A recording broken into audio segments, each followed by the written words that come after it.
সকাল সকাল এক্কেবারে বেছে বেছে বাছাই করা সবজি কিন্তু নিজের প্রয়োজন মতো নিয়ে নিলাম। আজকে তোমাদের সাথে একটা কথা শেয়ার করতে খুব ইচ্ছে হচ্ছে। আমাদের প্রত্যেকের জীবনে এই দাদাদের ভূমিকা কিন্তু অতুলনীয়।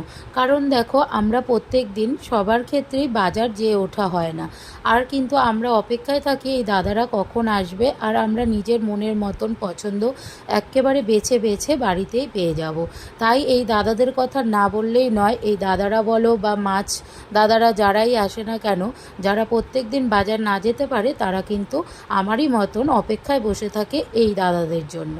সকাল সকাল এক্কেবারে বেছে বেছে বাছাই করা সবজি কিন্তু নিজের প্রয়োজন মতো নিয়ে নিলাম। আজকে তোমাদের সাথে একটা কথা শেয়ার করতে খুব ইচ্ছে হচ্ছে। আমাদের প্রত্যেকের জীবনে এই দাদাদের ভূমিকা কিন্তু অতুলনীয়। কারণ দেখো, আমরা প্রত্যেক দিন সবার ক্ষেত্রেই বাজার যেয়ে ওঠা হয় না। আর কিন্তু আমরা অপেক্ষায় থাকি এই দাদারা কখন আসবে, আর আমরা নিজের মনের মতন পছন্দ এক্কেবারে বেছে বেছে বাড়িতেই পেয়ে যাব। তাই এই দাদাদের কথা না বললেই নয়। এই দাদারা বলো বা মাছ দাদারা যারাই আসে না কেন, যারা প্রত্যেক দিন বাজার না যেতে পারে, তারা কিন্তু আমারই মতন অপেক্ষায় বসে থাকে এই দাদাদের জন্য।